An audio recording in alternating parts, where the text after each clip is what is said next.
Hi, Stefan. Hi, Bailey. Hi, Thomas, Juan, Brandon. Hi, Ambrosio. Hi, Damien. Hope you're all doing well. We'll just wait one more minute, see if anybody else is going to log on, and then we'll get started. Hi, Sandip. Hi, man. Welcome. Thank you, man. Mm.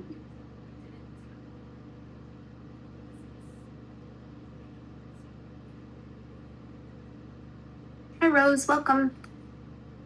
I'll just put this in the chat one more time for you. Okay. It's 10:33 Eastern. Let's get started. I'm going to record. Good morning, everyone. Welcome to Gen Ed 140 Healthy Lifestyle Management Week 7. So this week, I'm going to do a mini lecture on nutrition. And if you're wondering about the Lab 2 instructions, I went over that last week, so you can watch the recording from last week, week 6. After the mini lecture, I just want to remind you that next week is engagement week, so there's no new content, no Zooms. You don't need to do anything other than rest and relax and maybe catch up if you've fallen behind on things. While I'm not going to go over the Lab 2 instructions again today, I will remind you that the lab is due on Sunday by midnight. So I'll start by ending the poll and take a look at the results together.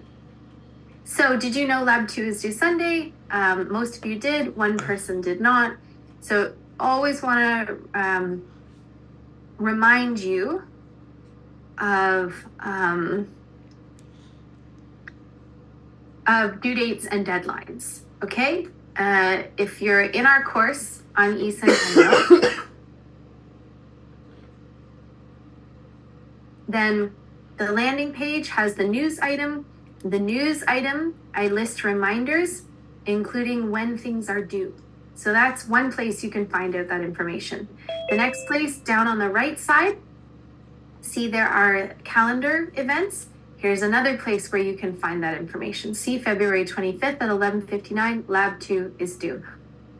And finally, if you're still not sure about an assessment, course info, and resources, summary of assessments can tell you all the assessments, what they are, and when they are due. So here we are, Lab 2 is due February 25th. And the important thing to note about Lab 2 is that you are tracking everything you eat and drink for a minimum of 5 days. So even though it's due on Sunday, Saturday, Friday, Thursday, Wednesday, today is the last day you can start, right? In order to track for 5 full days. So you need to start working on Lab 2 if you haven't yet. You have to start working on it today. Okay. Next question on the poll. Did you know engagement week is next week? Yay, everybody knew that. That's great. So once again, no new content next week, no assessments due, and no Zooms. Take the time to rest, recharge, and catch up if you've fallen behind. Lastly, what healthy foods do you love to eat? Let us know in the chat. Yeah? So last week and this week, you've been exploring nutrition, and that's what I'm going to talk to you about today. So I'll go over to our PowerPoint. So last week was all about introducing you to the 6 essential nutrient classes, these categories of food, and what they are and what they do for our body. So there's protein, carbohydrates, fats, water, vitamins, and minerals. The first 4 are macronutrients, so we need these in large amounts. And then vitamins and minerals are micronutrients because we need them in smaller amounts. And each of these nutrient classes does something important for us. It gives us things that our body needs. Like protein helps with building muscle and sustaining bone density, as well as regulating hormones. Carbohydrates give us lots of energy. Fats help to insulate our organs, regulate our body temperature. Water is great because we're made up of so much water. We need that for flushing out waste, also for regulating our body temperature. And then vitamins and minerals are really important because they actually help the other nutrient classes to do what they are going to do really well. So, vitamins help these chemical process in our body. And where do we find these things? Well, we find them in food sources. Other than water, we find in water, although we do find water in fruits and vegetables too. But you would have learned last week that there are an abundance of food sources that give us things like carbohydrates and fats and protein. With protein, it's usually a lot of animal products that have protein in them, but there are plant-based sources that can give you protein as well. Carbohydrates are found in fruits, vegetables, and grains. And within the carbohydrate class, you would have learned about whole grains and refined grains. Whole grains have more fiber content in them. Fiber is really good for us. Fats, you can find also in a lot of animal products, but also in oils and nuts and seeds. And then lots of vitamins and minerals in our fruits and vegetables and some of our meat as well. And you can choose to top up your vitamin intake with supplements, like vitamin D, vitamin C, multivitamin. There's multi-minerals out there, iron supplements if you're low in iron, etc. So that was all last week. And then this week is all about Canada's food guide. Now, the Canada Food Guide used to look like this. This is the older version. And it was developed in wartime. So back in the 40s when we had food rations. And the government got together with scientists to come up with a guide for how to help us understand how to be healthy and not have nutrient deficiencies during wartime rations. But we've evolved the guide over time, and this is what it looks like now. So 2019 was the most recent update to Canada's food guide. And now there's a big emphasis put on eating plant-based foods, eating variety, making water your drink of choice, and having whole grain foods.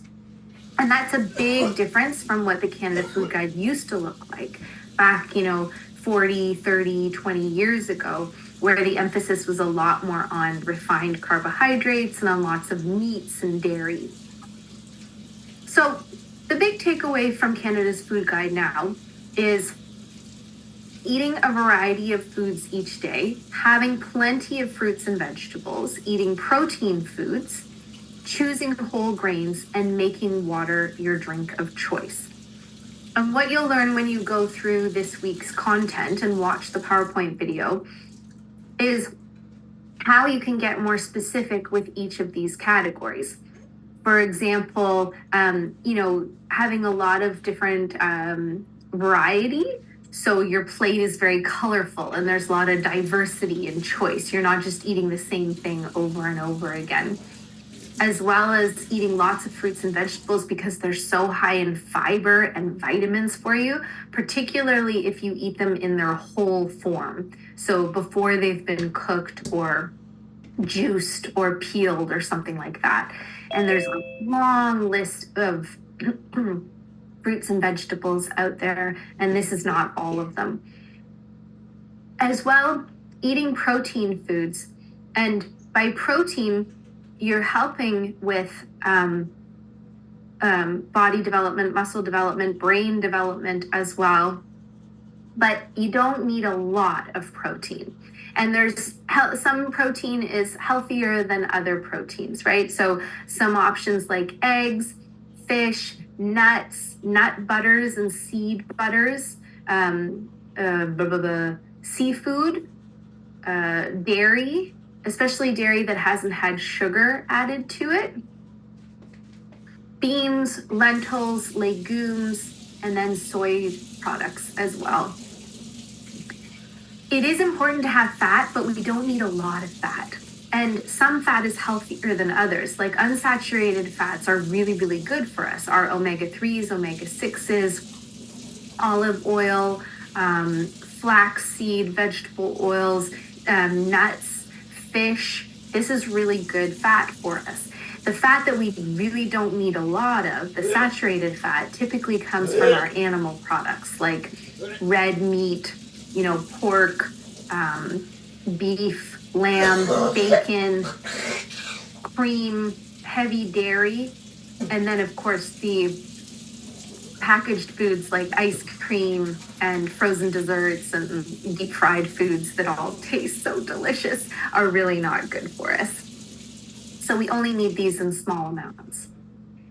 Eating whole grain foods, meaning foods that haven't been processed. So if you get white bread, white pasta, white rice, this has all been processed where they've taken away part of the grain, and it's taken away a lot of the nutrients and the fiber.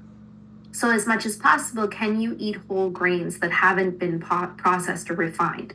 Can you eat brown bread, brown pasta, brown rice, other whole grains like oats, quinoa, farro, amaranth, wild rice, buckwheat? Stuff like this is going to be much higher in fiber. And to make water your drink of choice as often as possible instead of sugary drinks or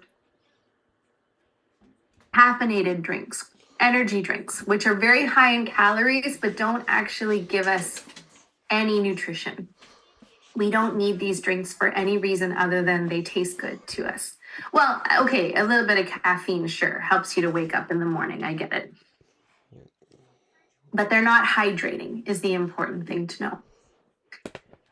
And so after you look at Canada's food guide for what to put on your plate, there's also a section that thinks about how you can eat well philosophically, right? How you can change your lifestyle to approach your habit of eating more healthily. And that includes things like being mindful of your eating habits, being aware when you are truly hungry, and then slowing down to enjoy your food, something that I definitely struggle with. Cooking more often rather than ordering out, going to restaurants, eating packaged foods and convenience foods, but actually developing the skill of cooking so that you can have more control over what you are eating. Enjoying your food, actually, stopping and thinking about it and savoring it rather than just, I gotta get it in there, or not eating at all, right? I think a lot of students tell me that they just don't eat a lot during the day. Eating with others, which helps with the enjoyment of food. It helps you to learn about new recipes and new ideas. And if you're eating with people of other cultures, you learn different recipes that way. And finally, limiting the amount of processed foods that you eat, because processed foods do nothing good for our health other than they taste good and we're addicted to them. And so highly processed added sugars, added salt, trans fats, saturated fats, all these things are added to packaged foods, convenience food, fast foods, because they taste really good to us, but they're not good for us. And we are getting sick as a result of eating ultra processed foods often. And we don't want to get sick. That's not cool. So as much as possible, limiting, although look, I love pizza. I love chocolate. I love chips. I'm not telling you don't eat these things. I'm not the food police, but I want you to be aware and in control of the choices that you make so that you can feel good. So yeah, have some pizza and have a salad or some veggies with it. Or go ahead and get that, creamy latte thing that you love to drink. But maybe also have, oatmeal for breakfast as well, so that you're getting that fiber and whole grain. I think there's space for you to be healthy and be realistic.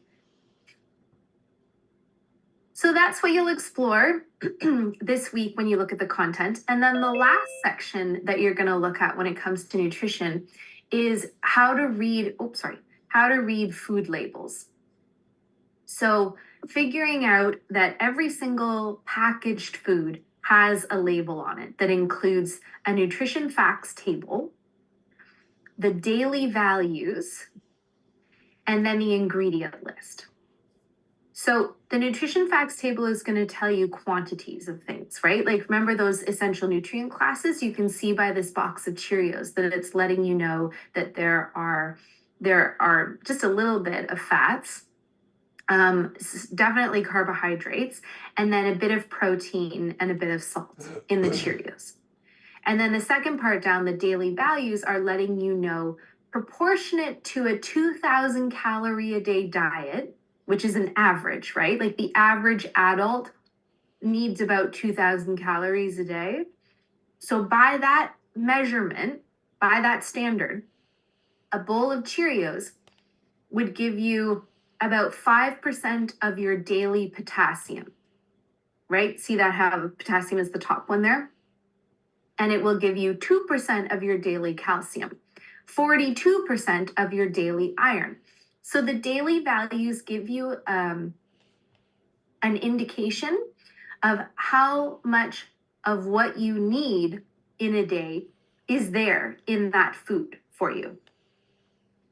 And less than 5% is a little, and more than 20% is a lot of your daily value of something.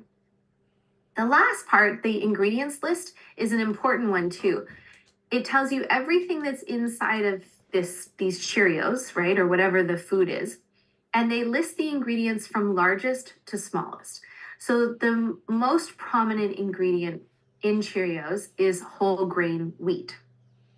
The second ingredient is sugar. And these aren't Honey Nut Cheerios, and they're not the multigrain coated with, sweetness. These are plain Cheerios, and yet the second ingredient in them is sugar. And so it's important for you to learn how to read food labels because it empowers you to know what you're eating and whether or not you want to eat that thing. And also you can compare, right? You can hold up different boxes of cereal and compare how much fiber is in this one, how much sugar is in this one. So knowing what you're buying is very important for you to be a conscious consumer, and then you can decide whether or not you want to eat that thing. And finally, it also helps you because food is a part of sustaining life for us. We need food. There's no escaping food. But at the same time, food can significantly contribute to us not being well, right? Our poor diet increases weight gain, insulin rise, so diabetes, types of cancer, and high cholesterol, metabolic syndrome. And so by you learning about food and being able to make good, smart food choices, you're actually directly affecting your overall health and well-being. And even if you just start out with small little habits, like, maybe you used to drink 2 to 3 energy drinks or soft drinks per day, and you decide after this course that you're going to limit and only have 1 per day. That's huge. Over time, that's going to significantly impact your health, your dental health, weight gain, energy drinks can cause like insulin spikes that can develop diabetes or fatty liver, or just introducing a couple of new ingredients that you didn't normally have. Like maybe you always eat white rice, but you're going to start eating a bit of brown rice, or maybe you always have, you really don't like fruit and you don't know much about fruit, but then you start having smoothies and you put frozen fruit in the smoothies. Little tiny habits like this over the next 10, 20, 30, 40 years, your future body is going to thank you for developing these smart eating habits. So that's what you're going to learn about this week, the Canada Food Guide and reading food labels. And by the end of this week, you will have completed all the learning about nutrition. And so I'll reiterate that by Sunday at 11:59 is when Lab 2 is due. Does anyone have questions for me about Lab 2? I know I went over the instructions last week, but is there anything anyone wanted to ask me about it? Yeah, I actually do want to ask a question. Is the nutrition on your chapter or is part of Lab 2? Can you say one more time, Ambrosio? Is nutrition part of lab 2? Yes. Yes, definitely. Here, let me open up the lab for us so we can take a look very quickly together. Open recent. Here we go. Okay, share. All right, so lab 2 is all based on the learning from nutrition, and there's 2 parts to the lab. And Ambrosio, if you want, after we finish this Zoom, if you go and check out the recording from last week, I'll show you where it is in a second. I go through step by step the instructions for the lab. But basically in the first half, you're gonna track everything you eat and everything you drink for 5 days minimum. And you can rename the headings. You don't have to have it Monday to Friday. You can delete the headings and put Wednesday, Thursday, Friday, Saturday, Sunday. That's fine. You can change the timings on this as well. You don't have to start at 8 in the morning or 6 in the morning. And this is just my example for you, so you can get rid of that. But the point of it is track everything you eat and drink for 5 days minimum. So in order to hand it in on time, you need, if you haven't started yet, you need to start today. Well, yeah, So I definitely remember what I ate for sure. Yeah, okay, great. Yeah. So that's part 1. And then when you're done tracking that, so I guess if you start today, you're going to do this last part on Sunday. You're going to look at your journal and figure out 2 negative habits that you have when it comes to your eating habits or drinking habits, right? Maybe you eat too much sugar. Maybe you order out too often. Maybe you are lacking in fruits and vegetables. Maybe you're lacking in drinking water. Maybe you don't eat all day and then you binge in the evening.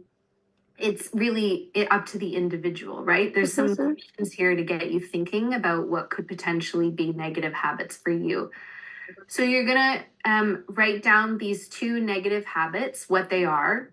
Let's say eat too much sugar, drink too much coffee, why you think you have this habit, and what's one thing you could do to try to improve this habit. And that's it.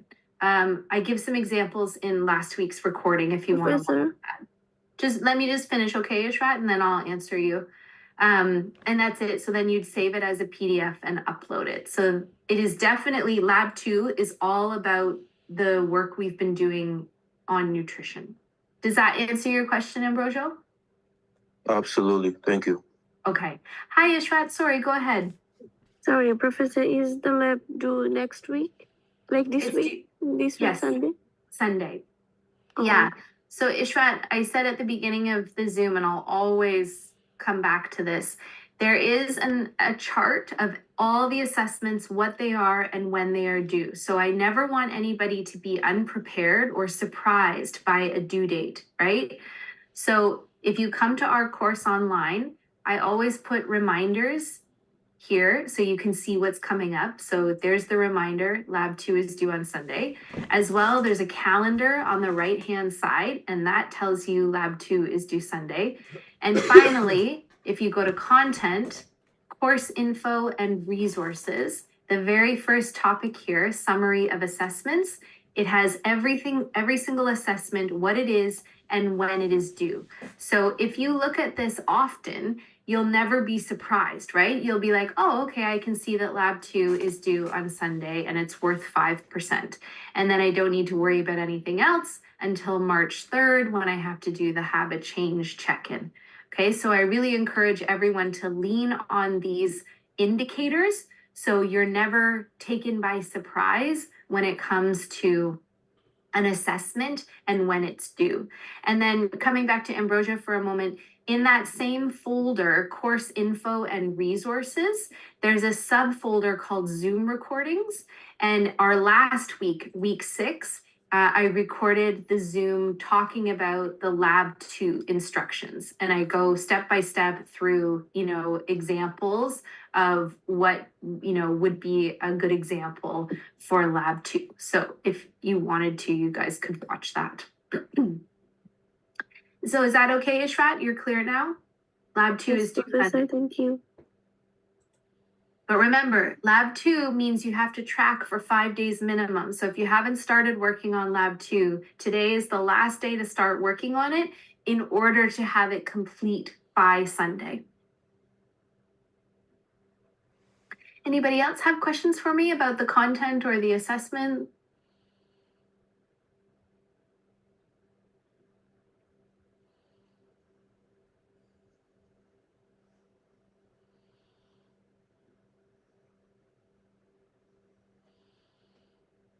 Does it feel like I've set you up for success? You understand what you need to do this week?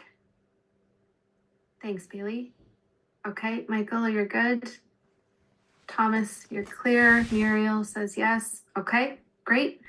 Okay, so then the last bit of business is just to remind you once again, next week is engagement week. Don't show up. I won't be here on Zoom.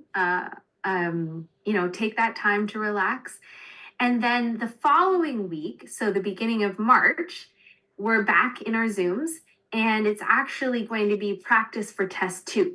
Test 2 opens in week 9. So not for 3 weeks, but it just so happens because we won't see each other for a week and a bit, that the next time I see you will be the practice of test 2. And that's it. So I hope you all have a wonderful week, and please enjoy engagement week. I genuinely hope you get to have a bit of rest. I know that's not always easy for students. So I will see you the following week. I have a couple questions before. Sure. I'll Okay, wait till Virgil. the end. Yeah, I'll say bye to everyone, and then if you want to stick around, I can answer your questions. Thank you, Grace. Bye, everybody.